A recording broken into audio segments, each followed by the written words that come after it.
Salam dəyərli müdavim və müəllimlər, hər vaxtınız xeyir olsun, hər birinizi xoş gördük. Başlayaq növbəti qəbul səviyyəli ümumi sınağın izahına.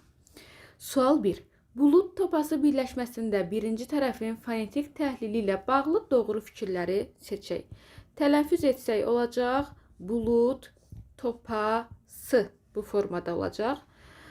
Birinci tərəfin fonetik təhlili ilə bağlı doğru fikir. İlk olaraq bəli, bilməliyik ki, topa samit ilə başladığına görə bulud sözündə tələffüzdə karlaşma hadisəsi baş verdi. Cavabımız buna uyğun olacaq D variantı. 2, 4 və 5. Gəlin görək niyə? Sözdə 2 qapalı dodaqlanan qalın sait var. Bəli, 2 ədəd qapalı dodaqlanan və qalın sait var. Sözdə qarşılığı olmayan bir samit var. Bəli, L-nın qarşılığı yoxdur. Samitlərdən ikisi cingiltili, biri kardır. Bəli, B və L səsləri cingiltili, T səsi isə kardır. Doğru variant D variantıdır. Gəlin digərlərinin niyə səhv olduğuna baxaq. 1. Cingiltili samitlərdən yalnız ikisinin kar qarşılığı var. Ümumi 2 cingiltili samit var. Onun yalnız birinin kar qarşılığı var. Ona görə birinci səhvdir. Sözün tələffüzü bulud şəklindədir. Bu da səhvdir. Çünki biz tələffüzdə karlaşma hadisəsi ilə tanış olduq.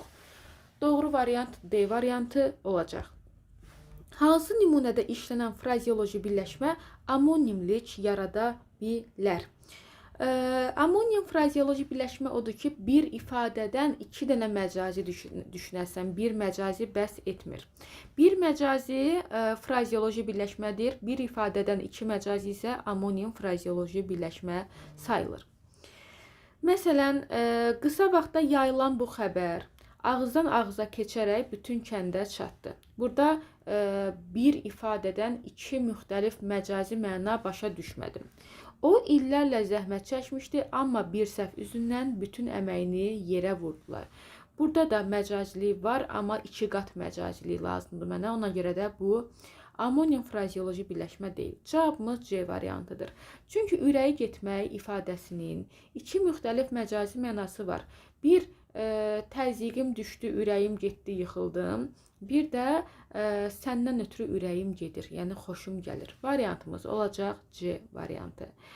Müharibə bir çox ailələrin ocağını söndürdü. Burada da məcazilik var, amma 2 qat məcazilik yoxdur. Köhnə hadisələri xatırlamaq onun qəlbindəki yaranın közünü qopardırdı. Burada da hansısa bir hissədə 2 qat məcazilik yoxdur. Amonim frazeoloji birləşmə bərabərdir 2 qat məcazilik.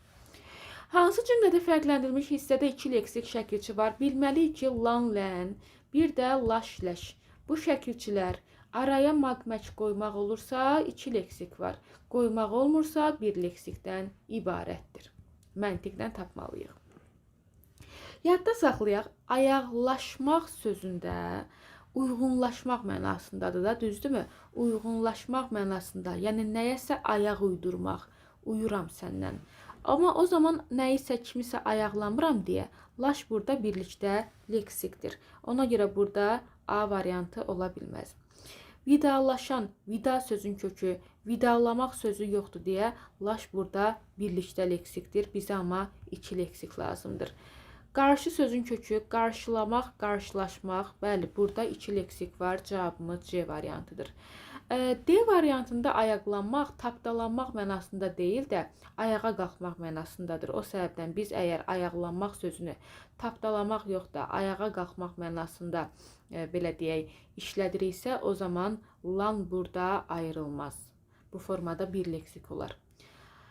Ürəyim daşlaşanda, ürəyimin nəsə daşlamır, ona görə laş burada birlikdə leksikdir. Cavabımız oldu 3-də C variantı.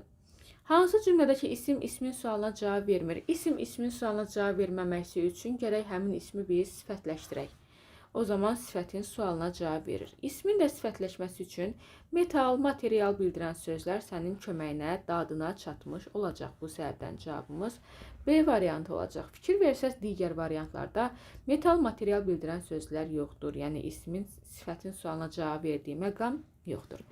Belə sualları mütəmadi olaraq ödənişsiz formada işləmək istəyirsinizsə və yaxud da ödənişli qrupa qoşulub standart olaraq avtomatik ardıcıllıqla bütün sınaqları mövzulara uyğun olaraq işləmək istəyirsinizsə, hər zövqə uyğun qruplar 055 527 25 99 nömrəsində mövcuddur. Yazın istədiyiniz qrupu gec olmadan əldə edin. Azaltma dərəcəsində olan sifət işlənmiş cümləni göstərək. Bəzən müdavim düşünür ki, açıq, ala, harda görsən bunlara, mən bunlara azaltma deyim. Amma sən həm də məntiqə bax. Həm açıq, ala tiplilər azaltma düzəltmək üçün məzmun azaltmaya meyilli olmalıdır. Eyni zamanda da sən bu açıq, ala, bu tip açarları sifətə qoşmağı unutmamalısan. Məsələn, ala-bulada bula sifət deyil də, bu çıxdı. Məsələn, açıq aydında düzdür. Burada model cəhətdən elə bilirəm ki, düstur ödəyir, amma məzmun cəhətdən açıq aydın nəyisə azaltmır. Ona görə A variantı azaltma deyil. Daha sonra cavabımız Y variantı olacaq. Qırmızı təhər. Bəli, Y variantı. Məsələn, açıq rəng niyə olmaz? Çünki rəng isimdir. Biz açıq, ala bunları sifətə qoşmalıyıq ki, azaltmaya meyillənsin. Kəm hövsələdə hövsələ sözü isimdir, amma biz kəm şirin desəydik azaltma olardı. Yəni mütləq şəkildə istər azaltma, istər çoxaltma dərəcəsi burada bir neçə şərtə əməl etməlisən. Mütləq şəkildə çoxaltmanı formalaşdırmaq istəyirsənsə məzmunda çoxaltma olmalıdır, amma sadəcə məzmunla da yetinmirik, həm də düstur ödənməlidir. Yəni biz çoxaltmanın açarlarını sifətə qoymalıyıq. Həm sifətə qoymalısan, həm də məzmun cəhətdən çoxaltma sayılmalıdır və yaxud da azaltma da həm sifətə qoymalısan, həm də məzmun cəhətdən azaltmada qalmalısan. Daha sonra davam edək 6-cı sualdan. İzahlar yararlı olursa bəyənməyi də, paylaşmağı da unutmayaq. Hansı cümlədə düzəltmə say ismə aid bütün qrammatik şəkilçiləri qəbul edib? İsmin kateqoriyaları cəm, mənsubiyyət, hal, xəbərdir. Sən düzəltmənin üzərinə bunları gəlməlisən. Məsələn, birinci düzəltmə saydır. Birincilərimizdəndir desəm, elə bir variant tapsam cavabım olacaq. Cavabımız oldu A variantı. Onuncularımızdandır. 10 say, uncu, leksik, cəm, mənsubiyyət, hal, xəbər variantımız A variantı. Niyə B variantı olmaz? Çünki birincilərin sözündə iki kateqoriya var. Çünki sentyabrın 15-i mürəkkəbdir deyə heç baxmıram ki, orada neçə kateqoriya var. Beşincilərimizdən hər şey yerindədir, amma şəxs hal, belə deyək, şəxs sonluğu yoxdur orada. Daha sonra 11-cilərimiz mürəkkəbdir deyə day neçə kateqoriya var baxmaq lazım deyil. Eynən burada da kateqoriya çox deyil. Cavabımız A variantı. Hansı cümlədə əvəzlikdən sonra vergül işarəsi işlənməz? Biz ilk olaraq əvəzlikdə vergül qoymaq istəyiriksə, cəmi iki şərtə əməl etməliyik. Şərt 1. Mübtəda funksiyasında olmalıdır və özündən sonra isim, sifət, say, fe'li, sifət, zərf, modal, söz, bir də təsdiq, inkar bildirən ədatlar gələrsə vergül olar. Bunların hansısa bir şərti tapdalansa vergül qoyulmaz. Necə tapdalana bilər? Məsələn, o mübtəda funksiyasında yox, təyin funksiyasında ola bilər. O zaman heç vergül qoya bilmərsən. Baxıram ki, maşallah hamısında olar, bular mübtəda funksiyasındadır. Deməli, birinci şərt pozulmur. Yəqin ikinci şərtə görə mən hansısa bir pozulma hadisəsi görəcəm. Bəli, məsələn, cavabımız olacaq burada C variantı. Çünki biz odan budan sonra əvəzli gələrsə vergül qoya bilmərik. Əsasən modaldır deyə vergül istəyir. O mübtəda funksiyasındadır və özündən sonra isim gəlirsə vergül istəyir. O mübtəda funksiyasındadır və özündən sonra zərf gəlib deyə vergül istəyir. O mübtəda funksiyasındadır və özündən sonra zərf gəlib deyə vergül istəyir. Bu tip izahlar, xüsusən də əvəzliyə aid mənim lövhə qarşısında görüntülü izahım da var. Elə əvəzlik yazsaz bizim lövhə qarşısındakı izahımıza gələcək. O-ya, bu-ya aid olan bütün vergüllər yada düşəcək. Hansı cümlədə zərf sifətin sualına cavab verir? Yadda saxlayın, zərfin sifətin sualına cavab verməsi üçün gərək biz hansı sualına cavab verdirək, hansı? Bəzən deyirlər ki, bəs necə sualı da var axı. Necə sualı o demək deyil ki, zərf sifətin sualına cavab verir. Zərfin də necə sualı var, sifətin də necə sualı var. Hərəsinin öz sual bazası sayılır. Daim mən necə sualına, nə cür sualına zərf sifətin sualını götürüb deyə bir açıqlama verə bilmirəm. O səbəbdən də sırf bu şərtin altında zərf sifətin sualını götürüb, zərf sifətin sualına cavab verib prinsipində ancaq elə variant axtarmalısan ki, hansı sualına cavab tapasan. Variantımız B variantı, hansı gözündəki. Digər variantlarda fikir versən, hansı sualına cavab verən bir zərf yoxdur. Aha, cavabımız B variantı. Hansı cümlədə fərqləndirilmiş sözü həm fe'li sifət, həm də fe'li bağlama kimi düşünmək olar? Cavabımız olsun burada A variantı. Bunu bir madan kimi səsləndirmək olar. Bu şənliyə çağırılmadan gələnlərin sayı gözlədiyimizdən çox idi. Bu zaman fe'li bağlamadır. Bir də bu inkarı açsam, görəcəm ki, çağırılmış gələn burada fe'li sifətdir. Yəni, birində madan mədənlə əvəz olunur deyə fe'li bağlama, birində isə inkar üstəgəlmiş formasında mən fe'li sifət funksiyasını görürəm. Məsələn, araq deyə fe'li sifət şəkilçisi yoxdur. Bunu çıxartdım. Burada fe'li sifətin şəkilçisi yoxdur. Yəni, bir ən azı bu cümlələrdə həm uzaqdan da olsa fe'li bağlamanın, həm də fe'li sifətin şəkilçisini görməlisən ki, həmin cümləyə sən həm fe'li sifət, həm də fe'li bağlama kimi baxa biləsən. Məsələn, bu şəkilçini madan mədənlə əvəz eləmək olmursa, əsla fe'li bağlama ola bilməz. Görünmədən hadisələr hamını heyrətə salmışdır. Belə bir məntiq yoxdur. Yəni, mütləq bu şəkilçini sən fe'li bağlama kimi sübut etmək üçün madan mədənlə əvəz eləməlisən. Alınırsa fe'li bağlamadır, alınmırsa deyil. Ona görə C variantı fe'li bağlama funksiyası olmadı. Elə bu ancaq fe'li sifətdir. İnkar, üstəgəl fe'li sifət. Bəzən D-ni də götürürlər. Razıyam, D məntiqlə həm fe'li bağlamaya, həm də fe'li sifətə bənzir. Amma sən tutaq ki, buna fe'li sifət, buna çıxışlıq dedin, canın qurtardı və bildin ki, bu fe'li sifət ola bilər. Bəs mən buna birlikdə fe'li bağlama desəm, n burada artıq qalmasın deyə sən demə. Burada anda deyə bir birləşik fe'li bağlama şəkilçisi yoxdur. Sən yalnız belə deyək də, məzmuna aldanma da. Məzmuna aldansaq, biz aləmi qarışdırarıq bir-birinə. Bəzən məzmuna aldanırıq, amma problemlər gəlib çıxır. O səbəbdən də sırf düsturda da sənə lazımdır ki, sənin əlində bütöv şəkildə gərək anda əndə qalsın ki, D variantında sən ona fe'li bağlama deməyi bacarasan. Qalmırsa, əgər mən belə götürsəm, bəs n-ya nə deyəcəm? N ortalıqda qalır deyə sən demə, D variantında əsla fe'li bağlama şəkilçisi yoxdur. Bu tip izahlar yararlı olursa, izahımızı bəyənin ki, bizə də motivasiya olsun və biz də il boyu davamlı olaraq həm diqqət tələb edən suallarla, həm də eyni zamanda maraqlı imtahan suallarıyla sizin qarşınızda ola bilək. Hansı nümunədə kimi qoşmasını ifadə etdiyi məna digərlərindən fərqlənir? Aha. Əskərlərimiz şir kimi vuruşaraq düşməni geri çəkilməyə vadar etdi. Uşaq quş kimi yüngülcə divanın üstünə tullandı. Bu xəbəri eşidəndə buz kimi donub qaldı. Sənin mənim kimi sadiq bir dosta ehtiyacın var. Çox egoistcə bir cümlədir, amma olsun. Deməli, bu 4 dənə variantda bənzətmə qoşmasıdır. Onlar cavabımız deyil. O ömrünün sonuna kimi, yəni ömrünün sonuna qədər burada bir qoşma var. Bu sirri heç kimə deməyəcəyinə söz verdi. Cavabımız oldu D variantı. Cümlələrdəki bağlayıcıları bir-biri ilə qruplaşdırdıqda hansı kənarda qalacaq? Məsələni müəllimdən soruş, yaxud kitabdan qaydaya yenidən bax. Hava çox soyuq idi, lakin o palto geyinmədən bayıra çıxdı. Bugün hava günəşlidir, sabah isə yağış yağacaq. İstər mən gəlim, istərsə də sən gəl. Bu məsələ mütləq həll olunmalıdır. Əla.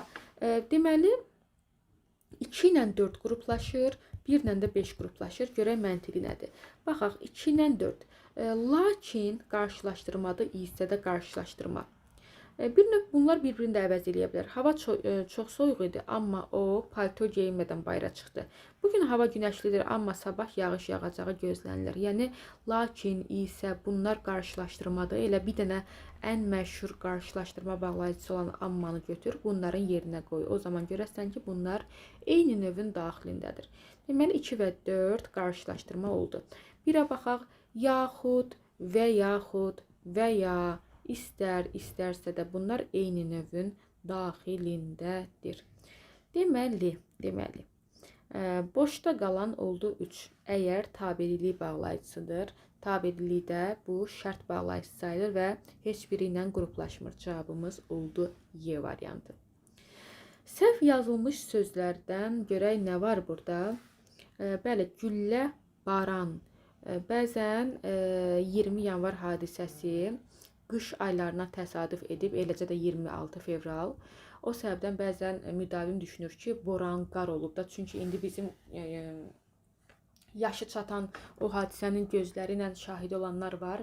Eyni zamanda bizim kimi yaşı çatmayan, amma televiziya qarşısından izləyənlər var və açıq şəkildə izah eləsək, biz ancaq boran, qar, ab-havası görmüşük ki, yəni qarda, boranda millətimiz didərgin düşüb, köçkün olublar və s. düzdürmü? Yəni biz elə düşünürük ki, elə o yəqin ki, güllə baran eylədilər xalqımızı deyəndə o boranla belə deyə də əlaqəsi var, amma heç də əlaqəsi yoxdur, sadəcə fəsil əlaqəsi var. O səbəbdən güllə boran yox, güllə baran yazılmalıdır. Yəni qışın çovğunu ilə əlaqəsi yoxdur güllə baran sözünün. O səbəbdən güllə boran yox, güllə baran yazılır. Variantımız oldu C variantı. Belə əziz dəyərli müdavim və müəllimlər, ümid edirəm izah yararlı oldu. Bu tip izahların davamlı gəlməyini istəyirsənsə nə edə bilərsən? İzahımızı bəyənə bilərsən. Bu izahın da mətn hissəsi də Nərmin müəllim tərəfindən elə bu izahın ardınca sizlərə göndəriləcək. Sağ olun, növbəti izahlarda görüşmək ümidi ilə özünüzə yaxşı baxın. Salamlar hər kəsə, hər birinizi xoş gördüm. Mən Həsənova Nərmin, Fes Akademinin Azərbaycan dili üzrə mentor müəllimiyəm. Baxırıq bugün sizlərlə mətnlərimizin izahına. 13-cü suala baxaq. Azərbaycanda insanların məskunlaşdığı ən qədim yaşayış məskənlərindən biri Tağlar mağarasıdır. Bu mağara Qarabağ bölgəsində Xocavənd rayon ərazisində yerləşir və mühüm arxeoloji abidə hesab olunur. Tağlar mağarası 20-ci əsrin ortalarında Azərbaycan alimləri tərəfindən elmi şəkildə tədqiq olunmuşdur. Aparılan araşdırmalar bu ərazidə insanların çox qədim dövrlərdən etibarən yaşadığını sübut etmişdir. Mağarada aparılan qazıntılar zamanı ibtidai insanlara məxsus daş alətləri və yaşayış izləri aşkar edilmişdir. Bu tapıntılar İnsanların ovçuluq və ilkin əmək fəaliyyətləri ilə məşğul olduqlarını göstərir. Alimlərin fikrincə, Tağlar mağarasından tapılan maddi mədəniyyət nümunələri paleolit dövrünə aiddir. Bu isə mağaranın min illiklər boyu yaşayış üçün istifadə edildiyini sübut edir. Tağlar mağarasında aşkar edilmiş tapıntılar Azərbaycanın qədim insan məskənləri sırasında mühüm yer tutduğunu göstərir. Bu fakt ölkəmizin insanlıq tarixində oynadığı rolu aydın şəkildə ortaya qoyur. Mütəxəssislər bildirirlər ki, Qarabağ bölgəsində yerləşən bu mağara qədim yaşayış mədəniyyətinin öyrənilməsi baxımından xüsusi əhəmiyyətə malikdir. Tağlar mağarasının ümumi sahəsi genişdir və burada bir neçə iri salon mövcuddur. Böyüklüyünə və arxeoloji əhəmiyyətinə görə Tağlar mağarası Qafqaz ərazisində tanınan mühüm mağara abidələrindən biri hesab olunur. Deməli, Tağlar mağarası haqqında ətraflı məlumat olduğu bir mətn görmüş olduq. Mətn haqqındakı fikirlərdən biri səhvdir. Tağlar mağarası Qarabağ bölgəsində yerləşir. Bəli, elə bizə Qarabağ bölgəsində mövcud olduğunu bildirmişdir. Tağlar mağarası Xocavənd rayonunda ərazisindədir. Bəli, bu da doğrudur. Mağarada ibtidai insanlara məxsus daşdan texnoloji cihazları tapılmışdır. Artıq burada ibtidai insanlara məxsus daşdan texnoloji cihazları yanlışdır. Çünki daş alətlər bəli, amma texnoloji cihaz artıq orada məhz çaşdırmaq üçündür ki, alətə oxşadasınız, amma əslində eyni bir şey sayılmaz. Tağlar mağarasında minlərlə illər insanlar yaşayış məskənləri qurmuşlar. Bəli, bunu da mətndən çıxara bilirik. Çünki deyir ki, min illiklərlə insanlar orada qədim məskənlər yaratdığı və orada yaşayış üçün şərait qurduqları bilinir. Bu da doğrudur. Tağlar mağarası paleolit dövrü ilə əlaqələndirilir. Bəli, indi kimsə deyə bilər ki, axı orada paleolitin adı tam çəkilmir. Nə fərqi var? Yəni müəllimin ümumiyyətlə MİQ imtahanında müəllim olmaq istəyən və sertifikasiyada tamamilə artıq müəllimlərin gəldiyi bir imtahan olduğuna görə bu cür imtahanlarda sizin tarixi biliklərinizi də yoxladıqlarına görə yəni o demək deyil, burada paleolit adı çəkilməyibsə, məhz paleolitin adı sualın variantında olmamalıdır. Daş dövrünü, daş alətlərdən danışırsa, paleolit dövrü ilə əlaqələndirməyə doğrudur. Kimsə bunu yanlışa götürə bilməz. Cavabımız olur C variantı. Yenə həmin mətnimizə aid, yəni imtahanlarda da belə olur. Başqa bir sual tipinə baxacağıq. Doğrudur, yanlışdır, ehtimal edilə bilər. Tağlar mağarası Xocalı rayonu bölgəsində yerləşir. Hə, bax, imtahanda ən çox sizi belə şeylərlə vururlar. Yuxarıda Xocavənd oxudunuz, amma burada oxşar Xocalı kimi bir ad görəndə artıq yəni səhv salmaq, imtahan həyəcanı falan belə şeylərlə üstə düşməsin deyə bir daha qayıdıb diqqətli oxuyun. Mağarada ibtidai insanlara məxsus daş alətləri tapılmışdır. Bəli, bu doğrudur. Doğruya doğru götürürük. Yanlışdır. Tağlar mağarası kiçikliyinə görə tanınan mühüm mağara abidələrindəndir. Elə bu yanlışdır. Çünki böyüklüyünə görə tanınan və arxeoloji əhəmiyyətə malik bir mağara idi. Böyüklüyünə görə tanındığı bizə mətndə bildirilmişdi. Ona görə yanlışdır. Mağara paleolit dövrü ilə əlaqələndirilir. Bu artıq doğrudur. Baxırıq digər hissəyə, ehtimal edilə bilər. Qədim daş alətlər kolleksiyası yaradılsa, Tağlar mağarasının böyük qatkısı olar. Bəli, bu bir ehtimaldır. Çünki belə bir kolleksiya yaradılsa, həqiqətən də bu mağaranın böyük qatkısı ola bilər. O səbəbdən ki, orada nə qədər daş alətlər tapılıb, hələ də aşkar edilsə, nələr ola bilər qatkı üçün. Mağarada yalnız orta əsrlərə aid tapıntılar aşkar oluna bilər. Xeyr, burada ta qədim dövrlərə aid hər bir əsrə aid, qədim orta əsrlərdən də əvvəl aid nələr aşkar edilə bilər. Məhz ancaq orta əsrə aiddir deyə bir şey yoxdur.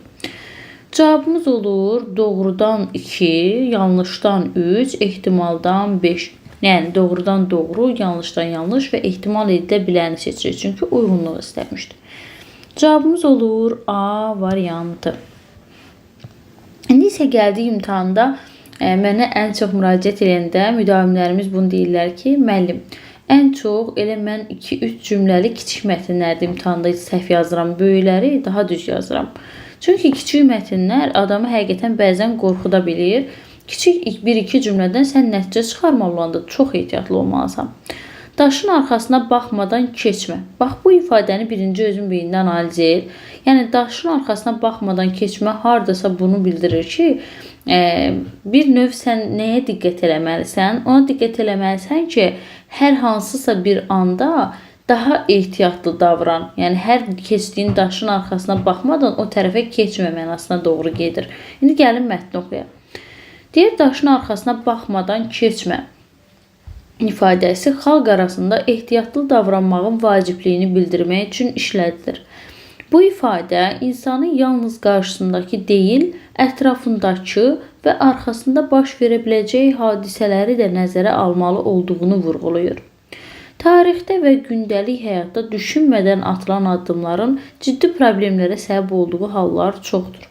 Təcrübə göstərir ki, ağıllı insan riskləri əvvəlcədən qiymətləndirərək hərəkət edir. Mətndə verilən ifadəyə uyğun düzgün mənanı müəyyənləşdirin. Elə bayaq biz o hissədə bildirdiyimiz kimi məhz elə bir variant tapmalıyıq ki, ehtiyatı əldə saxlamaq, hər zaman ehtiyatlı davranmaqda fayda var tipli bir ideya versin. Hər bir çətinlik yalnız cəsarətlə həll olunur. Burada məhz, yəni daha doğrusu bura bir minus işarəsi qoymalıyıq. Çünki bizdən uyğunu soruşur. Bizə məhz cəsarətli olmaqla düzələr demir. Bizə deyir ki, ehtiyatlı davran. Ona görə bu uyğun deyil. Təhlükə görünən yerdə olur, amma bizə deyir ki, yəni sən məhz ancaq görünən tərəfinə baxma. Bəzən arxanda da baş verə biləcək hadisələri nəzərə almalısan. Yəni hər şey göründüyü kimi olmaya bilər. Deməli bu yanlışdır. İnsan hər zaman ehtiyatı əldən verməməlidir. Bəli, elə cavabımız C-dir. Qorxu inkişafın qarşısını ala bilər. Bizə axı mətndə demir ki, heç bir an qorxma, yoxsa inkişafdan geri qalarsan. Əksinə deyir, yeri gələndə o şübhəni də göz önündə saxla. Daşlıq ərazilərdə ehtiyatlı yerimək lazımdır. Bu ümumiyyətlə yerinə görə düzgün fikir ola bilər, amma bizim ifadəmizə uyğun bir ideya cümləsi deyil. Cavabımız olur C variantı. Meşələr yer kürəsinin ekoloji tarazlığının qorunmasında mühüm rol oynayır. Onlar havadakı zərərli maddələri udur, oksigen ifraz edir və torpağın eroziyaya uğramasının qarşısını alır. Meşələr eyni zamanda minlərlə canlı növü üçün yaşayış mühitidir. Meşələrin kütləvi şəkildə məhv edilməsi təkcə ağacların azalması deyil, həm də iqlim dəyişiklikləri, su ehtiyatlarının azalması və biomüxtəlifliyin pozulması deməkdir. Düzgün hökm müəyyənləşdirin. Yəni siz hökm deyəndə nə nəzərdə tutulur? Daha burada ümumiləşdirin, nəticə çıxarın. Məhz bu deyil. Yəni düzgün bir hökm olsun. Burada verilənlərə əsasən bir düzgün hökm çıxarın. Meşələr əsasən heyvanların yaşaması üçün vacibdir. Bu mətndən bu hökm çıxmır. Çünki burada təkcə heyvanlar üçün vacibliyin vurğulanmır. Eyni zamanda həm canlı növləri üçün yaşayış mühitidir, həm oksigen ifraz etməsi üçün bir vacibli bir şeydir. Meşələrin bizə vacibliyin bildirir. Həm də iqlim dəyişikliyində, biomüxtəliflikdə bir çox şeyə yəni üstünlüyü var. Təkcə heyvanların əsasən heyvanlarla bağlı bir şey vurğulamayıb ki, əsasən heyvanların yaşaması üçün vacibdir. Yəni bunu diqqət eləməz ki, deyir eyni zamanda minlərlə canlı növ üçün yaşayış mühitidir. Daha əsasən bunu təmsil etmir. Meşələrin məhv edilməsi iqlim dəyişikliyinə səbəb olur. Bəli. Bax bu artıq tamamilə mətnə görə düzgün bir hökmdür. Çünki deyir təkcə ağacların azalması deyil, həm də iqlim dəyişikliklərinə, su ehtiyatının azalmasına, biomüxtəlifliyin pozulması deməkdir. Yəni həqiqətən də meşələrin məhv edilməsi iqlim dəyişikliyinə səbəb olur hökmü bu mətndən çıxa bilir. Meşələr havanın çirklənməsini və tənzimlənməsini təmin edir. Bax, təmizlənməsini təmin edir. Bax, fikir verin, təmizlənməsini təmin edə bilər, amma bura diqqət eləsəz, çirklənməsini də bunun gözünə qatıb deyir, bu artıq yanlışdır. Meşələrin dağlarla, okeanlarla və insan məskənləri ilə əlaqəsi torpaqla olan əlaqəsindən daha böyükdür. Bu da elə yanlışdır. Çünki mətndə bizə ən önəmli olaraq torpağın rolundan danışır. Elə ki, bax deyir, qorunmasında mühüm rol oynayır, zərərli maddələri udur, torpağın eroziyaya uğramasının qarşısını alır, eyni zamanda canlıların yaşayışı üçün mühitidir. Yəni torpağın eroziyaya uğramasının qarşısını alır, torpaqla əlaqəsini deyir. Amma bizə demir ki, dağlarla, oksigenlərlə, daha doğrusu okeanlarla, insan məskənləri ilə bütün bunların əlaqəsi məhz torpaqla əlaqəsindən daha böyükdür. Belə bir şey bizə bildirmir, belə bir şey çatdırmır ki, digər hər şeylə əlaqəsi torpaqdan daha üstündür. Yəni alçaqlığın üstünlüyünü bildirmir deyə biz onu götürə bilmərik. Meşələrin azalması yalnız meşənin özü üçün problem yaradır. Xeyr, ümumiyyətlə qlobal problem yarada bilər. O səbəbdən ki, bu problem bizim həyatımızda ən önəmli hissə olan oksigen çatışmazlığına belə səbəb ola bilər. Ona görə cavabımız olur B variantı. Bir müəllim şagirdlərinə çətin görünən bir məsələni izah edirdi. Bax, bu mətn elə demək olar ki, həm də indiki dövrün kurikulum biliklərinə sahib olan bir müəllimin dərs gedişatına aid olacaq. Yəni, bəzən deyirlər, kurikulumda riyaziyyatla Azərbaycan dilindən əlaqələndirmə olur. Yəni, indi Azərbaycan dilində siz o əlaqəni görmüş olacaqsınız. Bir müəllim şagirdlərinə çətin görünən bir məsələni izah edirdi. Şagirdlərin bəziləri dərhal anladığını desə də, müəllim mövzunu yenidən fərqli nümunələrlə şərh etdi. Çünki müəllim bilirdi ki, hər kəsin öyrənmə və qavraması fərqlidir. Elə bu fərqliliyi nəzərə alaraq müxtəlif üsullarla şagirdlərinə mövzunu daha yaxşı çatdırmaq istəyirdi. O bildirdi ki, bilik yalnız eşitməklə deyil, düşünməklə və tətbiq etməklə möhkəmlənir. Zaman keçdikcə əvvəlcə tələsik başa düşdüm deyən şagirdlərin əslində mövzunu tam qavramadığı ortaya çıxdı. Onlar indi daha iradəli və daha cəsarətli şəkildə mən hələ başa düşməmişəm cümləsini deyirdi. Bu o deməkdir ki, Bir şagirddə sadəcə öyrəndiyi halla fəxr etməyi deyil, eyni zamanda öyrənmədiyi halı da cəsarətlə söyləməyi aşılamaq lazımdır. Çox maraqlı bir mətindir. Siz də inşallah öz sinifinizdə müəllimlərimiz bu şəkildə davranırsınız və inşallah ki, müəllim olacaq müdavimlərimiz bu şəkildə şagirdlərin öyrənməsini hər zaman ön planda tutarlar. Deməli. İndi biz ideyanı əks etdirən bir fikir seçməliyiksə, yəni öyrənməyin cəsarətdən və inaddan keçdiyini ön plana qoymalıyıq. Çünki biz axı deyir, inadla öyrənmədiyini bilib daha sonra davam etmək lazımdır. Yoxsa mən öyrəndim deyib ötüşdürmək yox. Bilik istedadla qazanılır. Məhz hər şey istedaddan asılıdır. Fitri istedad olmalıdır. Yoxsa sən heç bir şey bacarmazsan fikri yoxdur mətndə. Mövzunu tez anlamaq həmişə üstünlükdür. Xeyr, əksinə. Yəni sən tez anlamamısansa onu bildirib onun üçün çalışmalısan. Məhz tez anlamalı deyilsən. Sadəcə uzun müddətli də olsa əsas odur ki, qavramanı təmin etməlisən. Dərsdə İlk dərsdə öyrənilən bilik daha qalıcı olur. Vacib deyil, məhz ilk dərsdən hər şeyi bilib öyrənəsən. Bir neçə dərsə də öyrənə bilərsən. Əsas odur, bu səndə uzun müddətli şəkildə yaddaşına ötürüb qavrama yarada biləsən. Daha dərindən qavrama üçün cəsarətli və inadkar olmaq önəmlidir. Bəli, elə müəllimin göstərdiyi şagirdlərə verdiyi o dərs elə onunla bağlı idi. Şagirdin fikri müəlliminə önəmlidir. Belə bir şey də mətnə görə çıxmır. Cavab olurdu. Su, yer üzündə həyatın mövcudluğu üçün ən əsaslı təbii sərvətlərdən biridir. İnsan orqanizminin böyük hissəsi sudan ibarətdir. Su, həm maddələr mübadiləsində, həm də bədən temperaturunun tənzimlənməsində mühüm rol oynayır. Eyni zamanda, kənd təsərrüfatında, sənayedə, gündəlik məişətdə sudan geniş istifadə olunur. Hər kəs anlamalıdır ki, su ehtiyatlarının düzgün idarə olunmaması ciddi ekoloji problemlərə yol aça bilər. Baxırıq 18-ə. Bu mətndə hansı məsələyə toxunulmamışdır? Bax, maraqlı sual tipidir. Bəlkə də çoxunuz nə qədər bu tipə çox da baxmamısınız. Məhz görək nəyə toxunulmayıb, nə haqqında heç məlumat yoxdur. Deməli, suyun insan sağlamlığındakı rolu barədə danışır. Suyun təsərrüfat sahələrində istifadəsindən də danışır ki, təsərrüfatda da rolu var. Baxın, burada bildirmişdir. Daha sonra su ehtiyatlarının qorunmasının vacibliyini də vurğulayır ki, sudan geniş istifadə olunur. Hər kəs anlasın ki, ciddi ekoloji problemə yol aça bilər olmasa, düzgün idarə olunmasa. Deməli, qorunmasından danışır. Suyun gündəlik həyatdakı əhəmiyyətindən də danışır. Deməli, bunların hər birinə cavab tapılır. Cavabımız olur Y variantı. Məhz suyun kimyəvi formulu budur, bu cür elementlərdən yaranır və s. Bu haqqda bizə heç nə demədiyinə görə cavabımız olur Y variantı. Bu mövzulara toxunulmamışdır. Bir kənddə yaşayan iki qardaşdan biri hər işi ölçüb biçərək planla görərdi. Digəri isə tələskən davranar, nəticəni düşünmədən qərar verərdi. Tələskənliyin nə qədər zərərli olduğunu fərqində belə deyildi. Böyük qardaşı isə vaxt itirdiyini düşünsə də sonradan onun işlərinin daha sağlam və davamlı olduğu anlaşıldı, aydınlaşdı. Kiçik qardaşı isə tez-tez səhvlərini düzəltməyə məcbur qalırdı. Bu hadisələr ona tələskənliyin bəzən böyük itkilərə səbəb olduğunu öyrətmiş oldu. Deməli, hər nə işlə məşğulsansa, əsas olan həmin işi layiqincə yerinə yetirməkdir. Mətnin məzmununa uyğun gələn hikmətli ifadəni müəyyənləşdirin.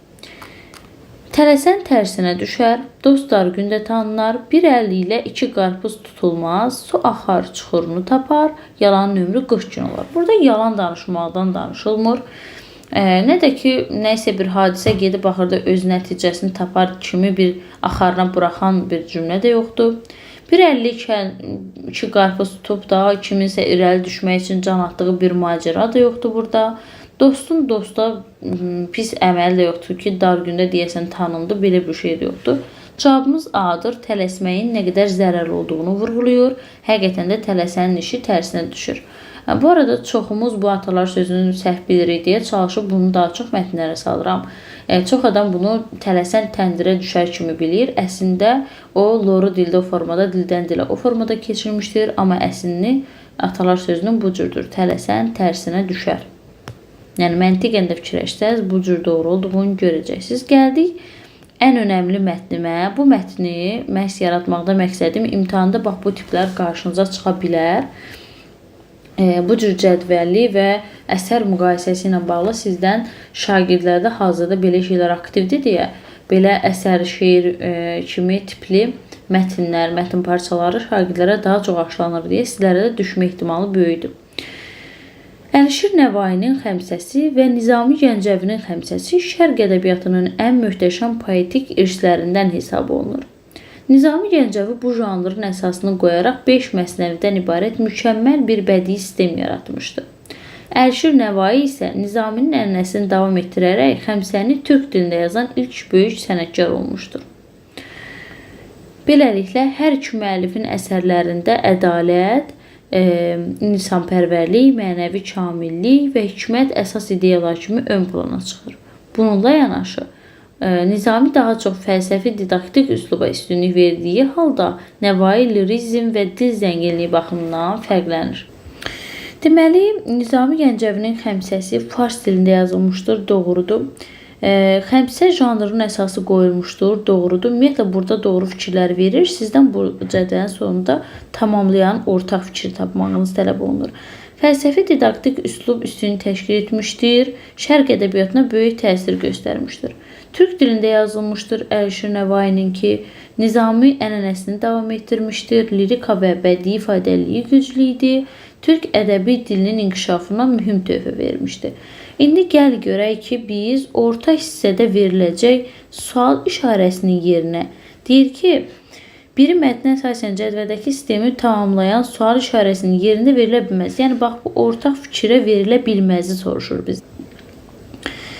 Hər iki xəmsə şərq ədəbiyyatında klassik nümunə hesab olunur, bəli. Hər iki müəllif əsərlərində mənəvi və əxlaqi dəyərləri ön plana çəkmişdir, bəli. Nəvai Xəmsəsi fars dilində yazaraq Nizamini təqlid etmişdir. Bu yanlışdır. Artıq orada onun türk dilində yazdığı bilinir. Bu tamamlaya bilməz. Müəlliflər xəmsə janrı ilə kamillik və ədaləti insanlara çatdırmağa çalışmışdır, doğrudur. Hər iki əsər müxtəlif dillərdə olsa da xalqımıza eyni ideyanı çatdırmağa çalışıb, bəli. Cavabımız olur, C variantı bu tamamlaya bilməz. Belə əziz müdavimlərimiz, izləyicilərimiz, ümid edirəm sizlər üçün faydalı olmuşdur. Hansı sual qaranlıq qalsa soruşa bilərsiniz. Sağ olun, sağlıqla qalın.